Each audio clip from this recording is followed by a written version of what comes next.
Hello guys. तो कैसे हो? अच्छे हो? पढ़ाई अच्छी चल रही है ना? अच्छी चलनी चाहिए। पढ़ाई में कोई भी प्रॉब्लम नहीं आनी चाहिए। प्रॉब्लम आ रही है आप मेरे को मैसेज करते हो, उस हिसाब से मैं वीडियोस बनाना शुरू कर दूंगा, क्योंकि अभी मैं थोड़ा बिजी हो गया था। मेरे को government medical college Jalaun allot हुआ है यूपी में, स्टेट कोटा के थ्रू। और ये जो आपको दिख रही है ये बिकॉज कॉलेज की वजह से ही हो रखी है। उन्हें क्लीन शिप चाहिए और मेडिकल प्रोफेशन में ऐसा होता भी है। तो आज मैं मेनली टॉपिक पे बात करने वाला हूँ कि क्रैश कोर्स पे बहुत सारे बच्चे ऐसे थे जो पूछ रहे थे कि भैया क्रैश कोर्स क्या लें क्या ना लें, मेरे को सेल्फ स्टडी करनी चाहिए या नहीं करनी चाहिए। देखो, पॉइंट टू पॉइंट बात करूंगा। क्रैश कोर्स उन बच्चों के लिए होता है, दो बच्चों के लिए होता है। एक तो क्रैश कोर्स दो बच्चों के लिए, किन के लिए होता है? जो बोर हो चुके हैं पढ़ पढ़ के जैसे इनका थर्ड अटेम्प्ट है, फोर्थ अटेम्प्ट है, जो बोर हो चुके हैं पढ़ पढ़ के, हो जाते हैं बच्चे, उनके लिए क्रैश कोर्स होता है। उससे वो समझ लेते हैं। ठीक है, उन्हें थोड़ा एक टीचर कंपाइल करके एक फॉर्म में पूरा चैप्टर दे देता है तो वो समझ लेते हैं और कर लेते हैं, क्योंकि उनके दिमाग में वो चीज़ तो बैठी होती है। उन क्वेश्चंस, उन कॉन्सेप्ट्स जो होते हैं वो बैठे होते हैं, बस उनमें पढ़ा नहीं जाता। उसके लिए क्या करते हैं, वो वीडियोस देख लेते हैं। और दूसरा बच्चा क्या होता है? दूसरा बच्चा होता है जो पहला रिपीटर होता है। पहला पहला रिपीटर कहूंगा। पहला रिपीटर जो होता है वो होता है जिसके कॉन्सेप्ट्स अभी पूरी तरह क्लियर नहीं हैं, क्योंकि कुछ कुछ कॉन्सेप्ट तो उसने वहां पढ़ लिए जो नॉर्मल लेक्चर्स होते हैं। अब कुछ कॉन्सेप्ट उसके बच गए हैं, अब वो कहाँ से करे?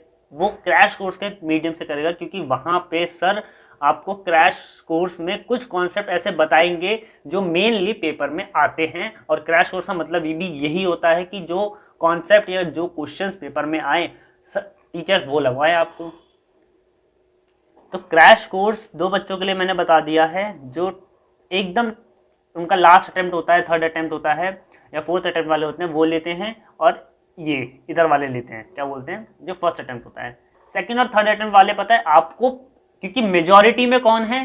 सेकंड अटेम्प्ट वाले, है ना। मेजोरिटी में आप जो मेरे को देख रहे हो भी सेकंड अटेम्प्ट वाले हो ना। तो जो सेकंड अटेम्प्ट वाले हैं उन्हें क्या करना है, देखो मैं बताता हूँ।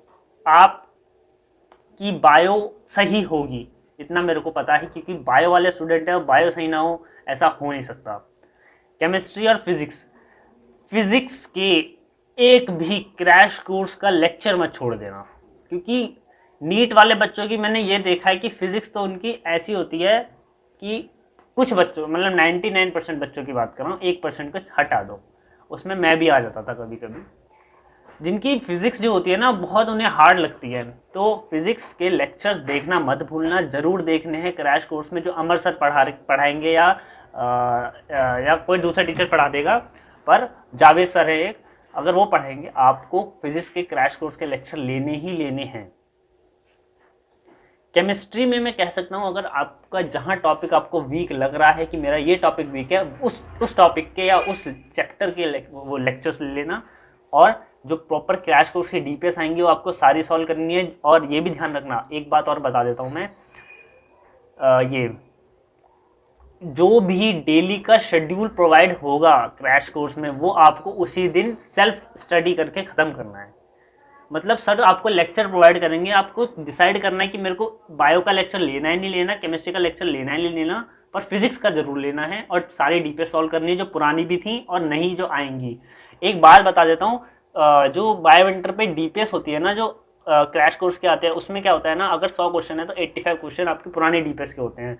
तो अगर आप पुरानी डीपीएस सारे लगा लोगे ना तो इस डीपीएस में आपको टाइम कम लगेगा, क्योंकि 100 क्वेश्चन होते हैं डीपीएस में। मान लो फिजिक्स की है तो आपको 2 घंटे लग गए मान लो करने में, है ना। जब 2 घंटे लग गए, अब वहाँ वही 2 घंटे आप वहाँ लगा लो, तो वहाँ उन पुरानी डीपीएस में बहुत सारे क्वेश्चन ऐसे भी होंगे जो आपको रिवाइज हो जाएंगे। तो मोटा मोटा आपको क्या करना है, एक तो प्रीवियस ईयर क्वेश्चंस को पढ़ो और वहां से समझो कि क्या एग्जामिनर कौन से टॉपिक पे ज़्यादा एम्फेसाइज कर रहा है। जैसे मैंने करा था अपने शॉर्ट नोट्स में, मैंने सबसे पहले प्रीवियस ईयर क्वेश्चन को इंक्लूड करा था। दूसरी बात, क्रैश कोर्स में फिजिक्स के लेक्चर छोड़ने नहीं है, सारे फिजिक्स के लेक्चर देखने हैं, चाहे वो जावेद सर कराए चाहे वो अमर सर कराए, ठीक है। और उनकी डीपीएस तो आपको करनी है, सबकी करनी है। बायो में मैं नीट वाले बच्चों को अच्छा समझता हूँ, वो अच्छा स्कोर कर लेते हैं। जिन जिन चैप्टर को आपको लग रहा है कि मेरा ये चैप्टर वीक है तो मेरे को ले लेना चाहिए, तो आप ले लेना, अदरवाइज आप सेल्फ स्टडी करके भी निकाल लोगे। पर हाँ, एक चीज और थी, क्रैश कोर्स जब स्टार्ट होगा ना, आपको मेनली किस पे फोकस करना है, एनसीईआरटी पे। एनसीईआरटी जो एक्स्ट्रा कंटेंट है, ठीक है आपने पढ़ लिया, अच्छी बात है, एनसीईआरटी पढ़ो, लाइन बाय लाइन एनसीईआरटी पढ़ो। मैं कहूँगा अगर आप एक्स्ट्रा छोड़ सकते हो छोड़ दो बायो में, पर एनसीईआरटी की एक लाइन मत भूलना। और एनसीईआरटी के क्वेश्चंस आने चाहिए आपको, मतलब एनसीईआरटी की लाइनों में जो क्वेश्चंस बनते हैं ना वो आने चाहिए।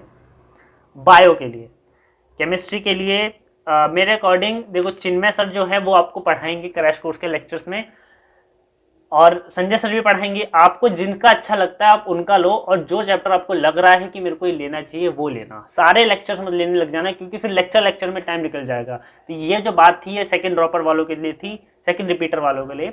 फर्स्ट रिपीटर और लास्ट रिपीटर का तो भाई ऐसा ही होता है, फर्स्ट रिपीटर को तो लेना ही पड़ता है क्रैश कोर्स, क्योंकि उसके सारे कॉन्सेप्ट क्लियर नहीं होते।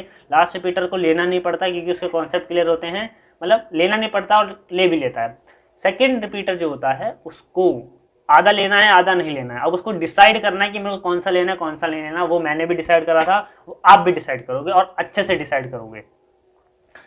और हाँ, जल्दी जल्दी तैयारी करो, अच्छे से तैयारी करो, पेपर क्लियर करो और मेरे से मिलोगे, मेरे जूनियर बन जाओगे और साथ में हम पढ़ेंगे और बायोमेंटर को टॉप लेवल पे पहुंचाएंगे, ऐसा मेरा मानना है। So all the best, have a great day head. और भी कोई क्वेरीज आती हैं आपकी मेरे से पूछ लेना, यूट्यूब पे कमेंट कर देना, इंस्टाग्राम पे आ जाना, इंस्टाग्राम पे पूछ लेना, कहीं भी पूछ लेना, मैं क्लियर कर दूंगा और अब वीडियो आना शुरू हो जाएगी। All the best, bye bye.